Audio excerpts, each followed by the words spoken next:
पहुंचे सीएम पुष्कर सिंह धामी। कार्यकर्ताओं ने किया फूल मालाओं के साथ जोरदार स्वागत। विभिन्न विकास योजनाओं का किया लोकार्पण और शिलान्यास। यशपाल आर्य की वापसी के बाद पूर्व सीएम हरीश रावत ने दिया तीखा जवाब। कहा, मेरी सरकार गिराने वाले महापापी बिना माफी मांगे कांग्रेस में नहीं मिलेगी एंट्री। भाजपा में शामिल होकर दिल्ली से लौटे कैडा कार्यकर्ताओं ने किया भव्य स्वागत। कहा, हमेशा विकास के लिए हमेशा रहेंगे प्रतिबद्ध। विकास की सोच रखने वाली पार्टी है भाजपा। उत्तराखंड में नहीं होगा संकट। यूपीसीएल ने महंगे दामों पर ही एक्सचेंज में से खरीदी बिजली। आज से मिलेगी राहत। उत्तराखंड में घट रहा कोरोना ग्राफ। 6 में संक्रमण की पुष्टि। 10 जिलों में कोई मामला नहीं। प्रदेश की जनता में पहले से डर का माहौल खत्म। शारदीय नवरात्र की अष्टमी आज। सूर्योदय से दोपहर 12 बजे तक था पूजा का शुभ मुहूर्त। बाजार में खरीदारी के लिए श्रद्धालुओं की उमड़ी भारी भीड़। आप देख रहे हैं के न्यूज, खबरों का सारथी। उत्तराखंड की खबरों में आपका स्वागत है। मैं हूं आपके साथ शैलेंद्र चौहान और शुरुआत करेंगे विकास नगर की खबर से। सड़क हादसे में 2 छात्रों की दर्दनाक मौत हो गई। वहीं एक छात्र गंभीर रूप से घायल है।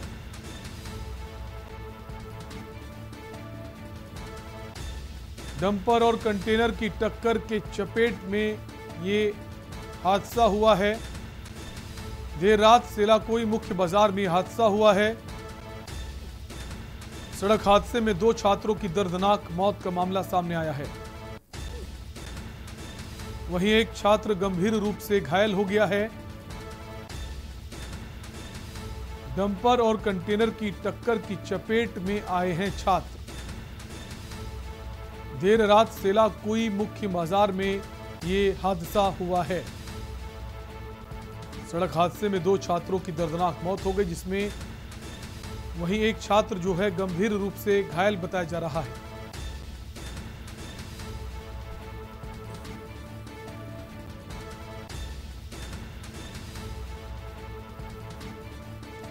डंपर और कंटेनर की चपेट में छात्र आए, जिससे ये हादसा हुआ है। उत्तराखंड कांग्रेस में यशपाल आर्य की घर वापसी के बाद अन्य बागियों के लिए भी रास्ता खुलने के सवाल पर पूर्व सीएम हरीश रावत ने तीखे अंदाज में जवाब दिया है। उन्होंने कहा कि साल 2016 में सदन के पटल पर पैसों में बिक कर जिन लोगों ने उनकी सरकार गिराई थी, वे लोग महापापी हैं और ये लोग जब तक सार्वजनिक रूप से माफी नहीं मांगते हैं, उनके रहते कांग्रेस में ऐसे नेताओं की एंट्री नहीं हो सकती। इसके साथ ही उन्होंने कहा कि पूर्व प्रधानमंत्री स्वर्गीय अटल बिहारी वाजपेयी ने भी खरीद फरोख्त की राजनीति को महापाप की संज्ञा दी थी और यदि फिर भी ऐसे महापापी कांग्रेस में आना चाहते हैं तो पहले उन्हें अपने आप को स्वीकार करना पड़ेगा, तभी कांग्रेस में आना संभव होगा।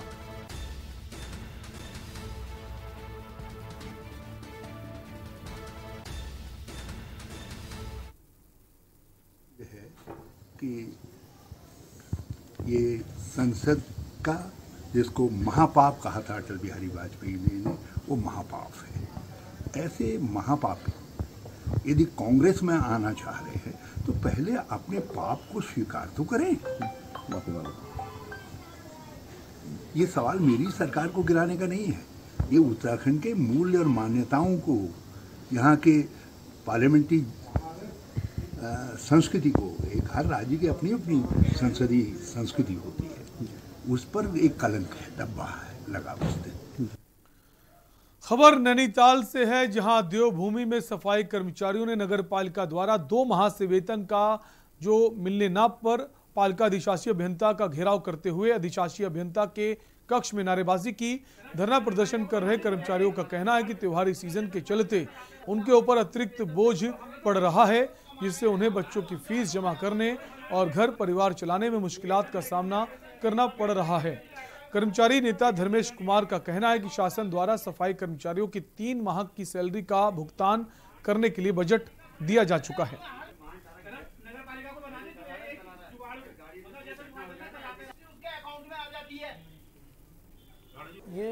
ये जो माह है, ये त्योहारों का माह है। हमारे यहाँ वाल्मीकि जयंती भी है यहाँ, इसके बाद हमारा दिवाली का पर्व है। आज अष्टमी है नवदुर्गा में, दशहरा है, उसमें इसी परिप्रेक्ष्य में हमारा जो वेतन है एसएफसी 3 माह का वेतन हमारा उससे आ चुका है और उसके बावजूद 1 माह का वेतन ये दे चुके हैं और इस माह का जो पिछले माह का जो वेतन है ये उसमें आनाकानी कर रहे हैं कि हमारे पास फंड उपलब्ध नहीं है। देने के लिए हमको दे देंगे और बाकी डीए का जो है डायरेक्टरेट से जो शासन से भेजा गया है कि विचार करने के लिए, उसके उपरांत ही इस पर जो है निर्णय के लिए विचार किया जाएगा। जो शासन से जो है जो जारी हुआ सभी विभागों के लिए और सरकारी कर्मचारियों को, लेकिन शहरी विकास में इम्प्लीमेंट के लिए डायरेक्टरेट से जो है चिट्ठी शासन को गई है कि इनको अनुमोदन दिए जाने पर अनुमोदन पर विचार करने का करें। आगामी त्योहारी सीजन को सकुशल संपन्न करवाने को लेकर एसपी देहात स्वतंत्र कुमार सिंह द्वारा ऋषिकेश के एक निजी वेंडिंग पॉइंट में स्थानीय व्यापारियों और जनप्रतिनिधियों संग सुरक्षा के पुख्ता इंतजाम को लेकर बैठक की गई, जिसमें एसपी देहात द्वारा प्रशासन को सुरक्षा के पूरे इंतजाम करने और सभी जगह सुचारू रूप से सीसीटीवी लगाने और खराब सीसीटीवी को सही करवाने के निर्देश दिए गए और साथ ही पार्किंग की समस्या ना हो इसके लिए पार्किंग जोन की व्यवस्था करने के आदेश दिए गए हैं।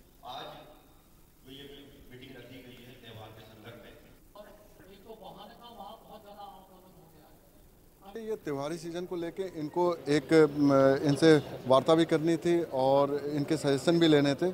इनसे बहुत सारे सजेशन मिले हैं जो वैल्यूएबल सजेशन है कि पार्किंग कहाँ होनी चाहिए। मेनली जो ऋषिकेश की प्रॉब्लम है वो ट्रैफिक की प्रॉब्लम है, जो मेन प्रॉब्लम है हमें अतिक्रमण और ट्रैफिक। तो अतिक्रमण पे भी इनसे सहयोग की उम्मीद की गई और जो इनके द्वारा पॉजिटिवली बोला गया कि हाँ हम लोग सहयोग करेंगे। तो कुछ हम चिन्हित पॉइंट इन्होंने बताया कि यहाँ अतिक्रमण की समस्या है, जैसे कि नगर निगम के पास जो सब्जी मंडी लगी हुई है वहाँ पे, और कुछ मार्केट एरिया में भी कुछ हमारे सम्मानित सीनियर सिटीजन ने बताया कि अतिक्रमण की वजह से जैम की समस्या होती है। तो दुकानदार, जितने भी सम्मानित दुकानदार हैं, इन्होंने हमें ये आश्वासन दिया कि आप ये लोग खुद सहयोग करेंगे और अतिक्रमण को हटाएंगे, जिससे कि जो ट्रैफिक हमारा है सामान्य रूप से चल सके।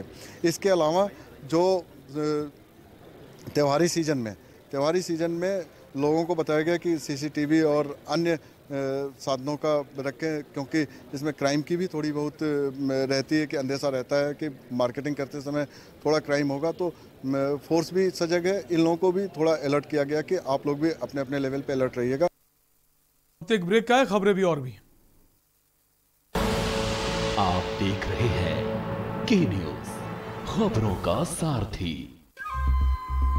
सुपुत्र मेडिटेशन गुरु बेहद नेक और पिताश्री थोड़े रंगीले, थोड़े दिल फेंक। दोनों के अलग हैं रंग, पर दोनों का एक अनोखा स्वाद।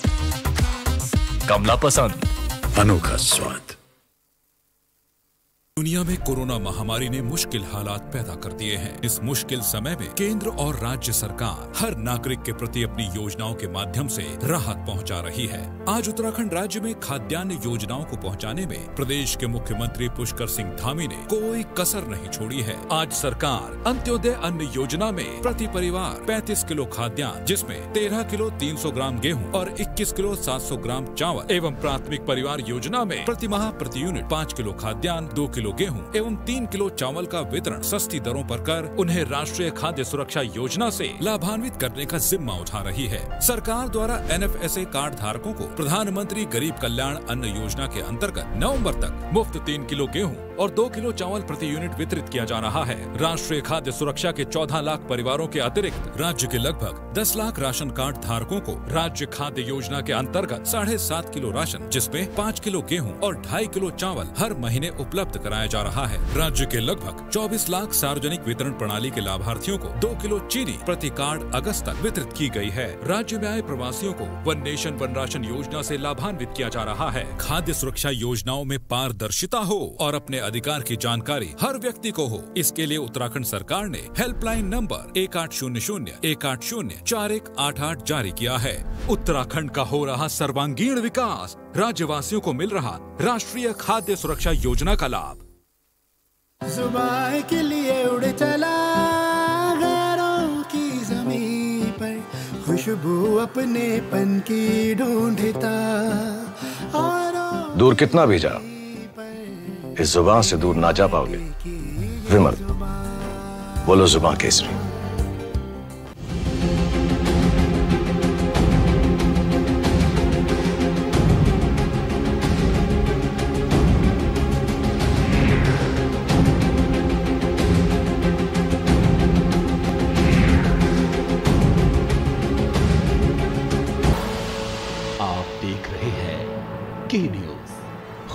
का सारथी।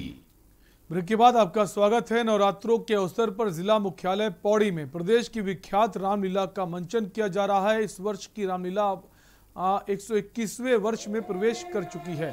मंगलवार देर रात में जिलाधिकारी पौड़ी भी पौड़ी की विख्यात रामलीला को देखने के लिए रामलीला ग्राउंड पहुंचे, जहां उन्होंने राम लक्ष्मण सहित रावण को स्वीप द्वारा आयोजित कार्यक्रम के स्वच्छ मतदान व निस्वार्थ मतदान की शपथ दिलाई। जिलाधिकारी पौड़ी डॉक्टर विजय कुमार जोगदंड ने कहा कि पौड़ी की रामलीला पूरे प्रदेश में विख्यात है और लोग पूरे प्रदेश से यहां रामलीला के मंचन को देखने के लिए पहुंचते हैं।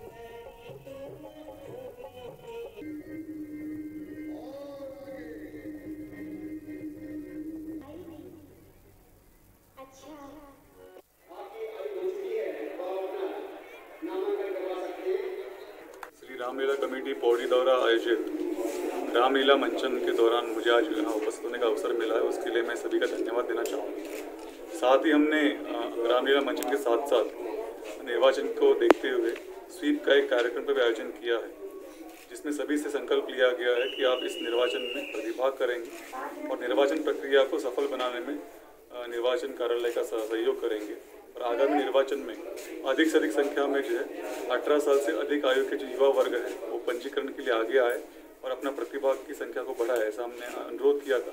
हमारे अनुरोध को यहाँ के नागरिकों ने स्वीकार किया, उसके लिए सबका धन्यवाद देना चाहूँगा। सर, उत्तराखंड की संस्कृति के लिए आगे आप क्या कहेंगे, ऐसे आने वाले अगली बार की जो कुछ इससे बेहतर हो सके? उत्तराखंड में जो लोक संस्कृति है वो बहुत ही अच्छे दौर से गुजर रही है। यहाँ पर बहुत सी संभावनाएं हैं और लोक कलाकार भी बहुत अधिक संख्या में आगे आ रहे हैं। खटीमा नगर पालिका शहर में सार्वजनिक स्थलों सहित विभिन्न जगहों पर लगे हुए इंडिया मार्का हैंडपंप काफी लंबे समय से बंद और सूखे पड़े हैं, जो बदहाल स्थिति में धूल फांक रहे हैं। लेकिन शासन प्रशासन व संबंधित विभाग भी चुप्पी साधे बैठा हुआ है।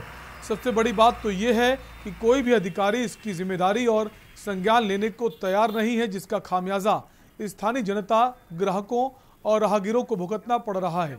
जनता आए दिन पानी की किल्लत से काफी परेशान रह रही है।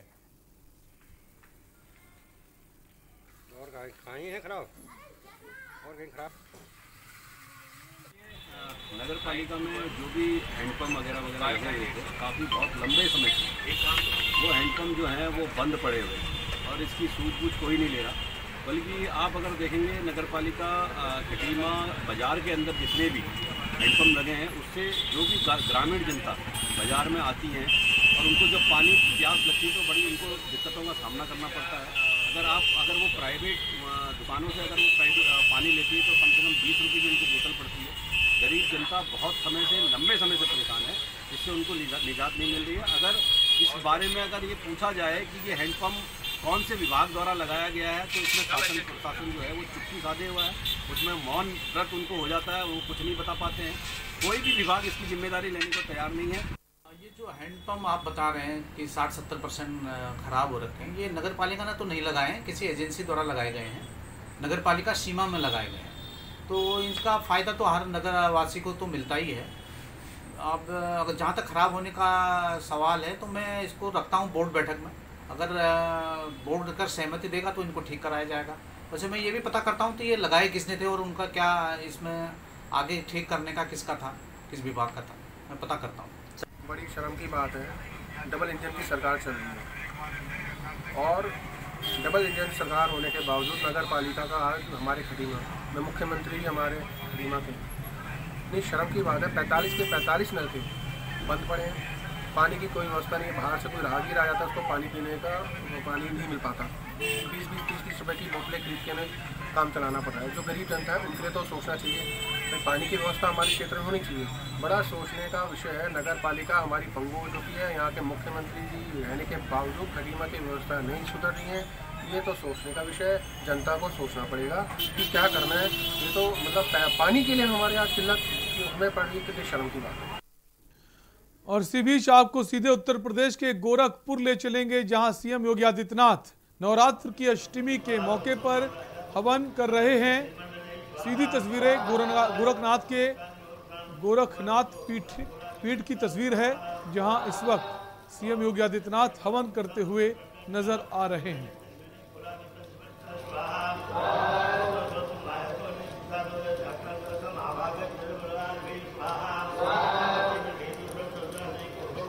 नवरात्र के मौके पर अष्टमी का एक विशेष महत्व होता है और जिसको लेकर सीएम जो हैं इस वक्त गोरखपुर पहुंचे हुए हैं, गोरक्षनाथ पीठ पहुंचे हुए हैं और वहां हवन करते हुए नजर आ रहे हैं।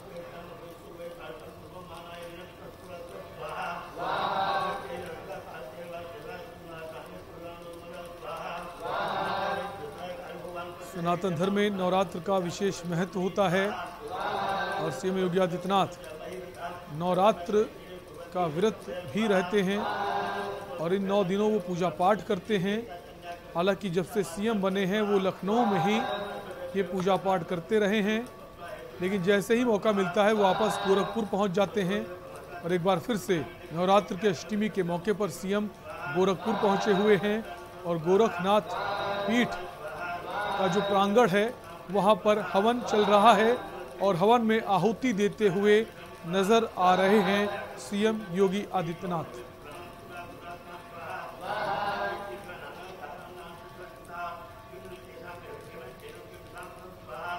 सीधी तस्वीरें आपको गोरखपुर से दिखा रहे हैं गोरक्षनाथ पीठ की, जहां गोरक्षनाथ पीठ के प्रांगण में सीएम योगी आदित्यनाथ हवन कर रहे हैं और हवन में आहुति देते हुए दिखाई दे रहे हैं।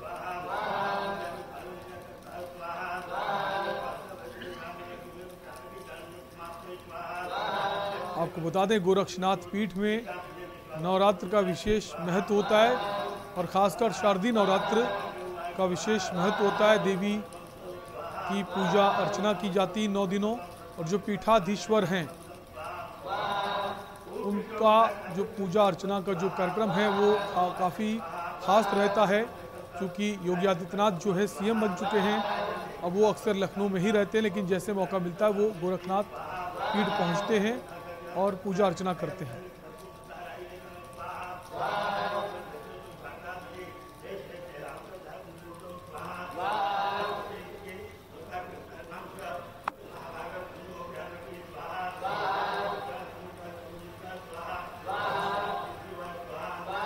गोरखपुर से आपको तस्वीरें दिखा रहे हैं जहां सीएम योगी आदित्यनाथ गोरक्षनाथ पीठ पहुंचे हुए हैं और हवन पूजन का इस वक्त कार्यक्रम चल रहा है पीठ में। गोरक्षनाथ पीठ में नवरात्र के मौके पर देवी का विशेष पूजा अर्चना की जाती है। ये 9 दिन बहुत खास रहते हैं पीठ में और पीठाधीश्वर जो हैं गोरखनाथ पीठ के, उनकी भूमिका इसमें काफ़ी अहम रहती है। आपको बता दें सीएम योगी आदित्यनाथ जब सीएम नहीं थे तब वो पीठाधीश्वर के रूप में ये पूजा अर्चना करते थे, 9 दिन उपवास रखते थे और पूरे विधि विधान से ये पूजा अर्चना होती थी। लेकिन जब से वो सीएम बन गए हैं अब ये पूजा अर्चना का सिलसिला लखनऊ में रहता है, लेकिन जब भी उन्हें मौका मिलता है वो गोरक्षनाथ पीठ पहुँचते हैं और इसी क्रम में गोरखपुर पहुंचे हुए हैं सीएम और इस वक्त गोरक्षनाथ पीठ के प्रांगण में वो हवन में आहुति देते हुए दिखाई दे रहे हैं। और यहां वक्त है एक ब्रेक का, फौरन लौटेंगे। आप देख रहे हैं के न्यूज, खबरों का सारथी। सुपुत्र मेडिटेशन गुरु बेहद नेक और पिताश्री थोड़े रंगीले थोड़े दिल फेंक। दोनों के अलग हैं रंग, पर दोनों का एक अनोखा स्वाद। कमला पसंद, अनोखा स्वाद। हम सभी जानते हैं कि दिल्ली और उसके आसपास के इलाकों में हर साल अक्टूबर नवंबर के महीनों में पराली के धुएं से प्रदूषण बढ़ जाता है। सर्दियों में पंजाब, हरियाणा और उत्तर प्रदेश में पराली के जलने वाले धुएं से दिल्ली के करोड़ों लोगों को सांस लेने में तकलीफ होती है। हमारे किसान भाइयों को मजबूरी में अपनी पराली जलानी पड़ती है, क्योंकि उनके पास कोई और दूसरा रास्ता ही नहीं होता।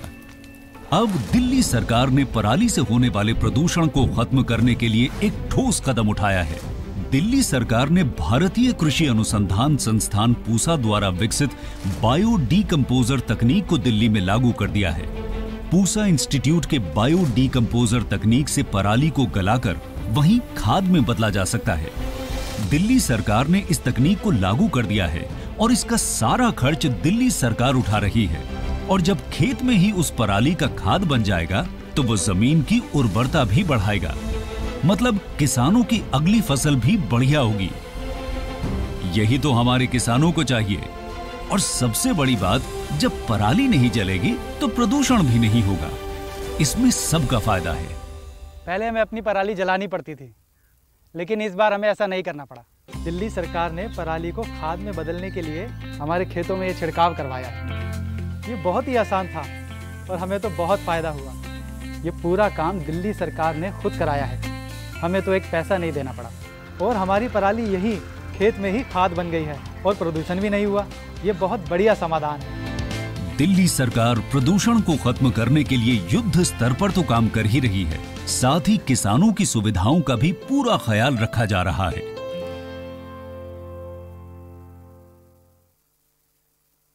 और खुशबू में झूम के भाई लेके आए गोल्डी मसाले। गोल्डी मसाले, खुशबू और स्वाद ऐसा तो रिश्तों में गुस्सा कैसा।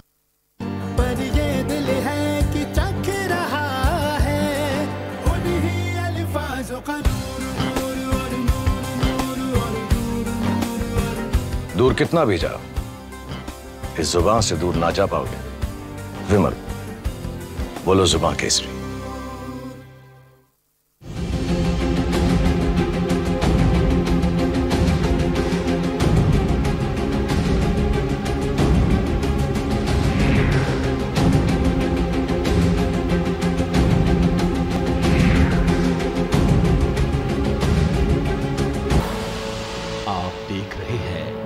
के न्यूज, खबरों का सारथी।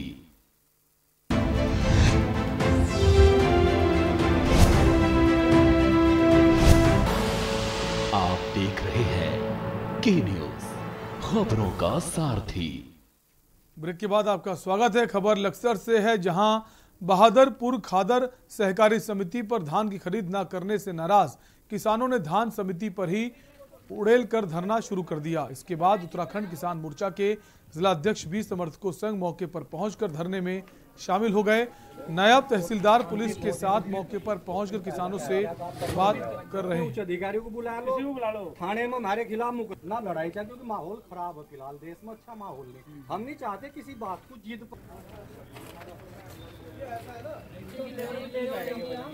लेबर किसान खुद लेकर आ रहा है अपने।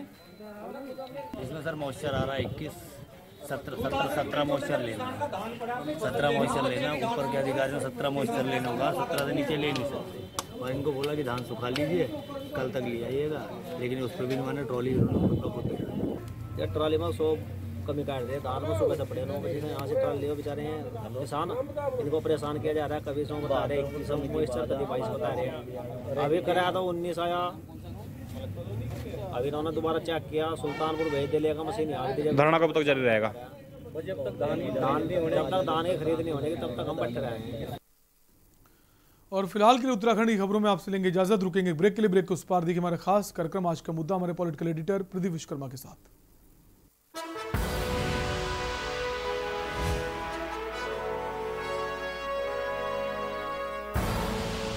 आप देख रहे हैं के न्यूज, खबरों का सारथी। सुपुत्र मेडिटेशन गुरु बेहद नेक और पिताश्री थोड़े रंगीले, थोड़े दिल फेंक। दोनों के अलग हैं रंग, पर दोनों का एक अनोखा स्वाद। कमला पसंद, अनोखा स्वाद।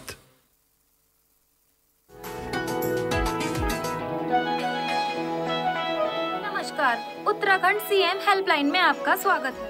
उत्तराखंड सरकार और नागरिकों के बीच नहीं है दूरी। सीएम हेल्पलाइन नंबर 1905 ने खत्म की हर मजबूरी। उत्तराखंड राज्य में सुशासन की पहचान बन चुकी मुख्यमंत्री हेल्पलाइन के माध्यम से जनता की शिकायतों और समस्याओं का तेजी से समाधान हो रहा है। सीएम हेल्पलाइन सेवा 1905 के माध्यम से जनता सीधे मुख्यमंत्री तक अपनी समस्याएं पहुंचा सकती है। सरकारी विभागों में पारदर्शिता और कार्यशैली में गुणवत्ता के साथ जवाबदेही तय करना प्रदेश सरकार की सर्वोच्च प्राथमिकताओं में शामिल है, जिस लक्ष्य को हासिल करते हुए सीएम हेल्पलाइन 1905 शानदार कामयाबी हासिल कर रही है। आपने सीएम हेल्पलाइन में कोई अपनी शिकायत दर्ज करवाई थी? जैसे ही मैंने उस सीएम हेल्पलाइन में कॉल कर दी थी, उसके 12 घंटे के अंदर मेरी सर्वे में सॉल्व हो गई थी सर। अच्छा। ये तो काफ़ी इजी हो गया है हेल्पलाइन में शिकायत करना, और वाकई 2 से 3 दिन के अंदर ही रिस्पॉन्स आ गया। ये बहुत अच्छा स्टेप है और बहुत फायदेमंद है। आज राज्य में सुराज और सुशासन के साथ साथ सरकार के प्रति जनता के भरोसे की नींव को मजबूत कर रही है सीएम हेल्पलाइन 1905। सुशासन की दिशा में उत्तराखंड सरकार के बढ़ते कदम, सरकार और जनता के बीच सिर्फ एक कॉल ले दूरी की कम। जब पशुओं को मिलेगा प्यार और मिल्को मोर पशु आहार, तो दूध बहेगा, मुनाफा बढ़ेगा। मिल्को मोर पशु आहार जुबान के लिए उड़ चला गैरों की ज़मीं पर, खुशबू अपनेपन की ढूंढता। दूर कितना भी जा, इस जुबान से दूर ना जा पाओगे। विमल, बोलो जुबान केसरी।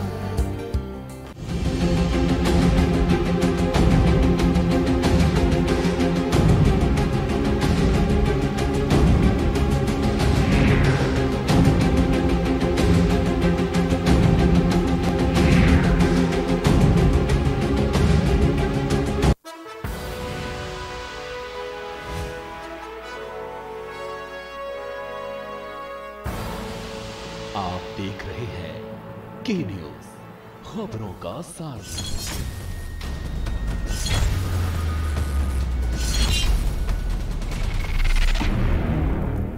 इस कार्यक्रम के प्रायोजक करता है कमला पसंद, अनोखा स्वाद। नमस्कार, मैं प्रदीप विश्वकर्मा हाजिर हूं आपके सामने आपका अपना कार्यक्रम आज का मुद्दा लेकर के। और आज के मुद्दे में हम बात करेंगे, क्या वरुण गांधी होंगे कांग्रेसी?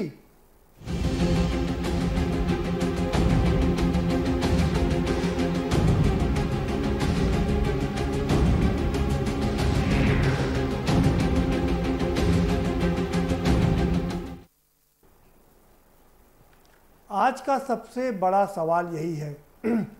40 साल से घर से नाता तोड़ चुकी मेनका गांधी और राहुल गांधी, क्या उनकी घर वापसी होगी?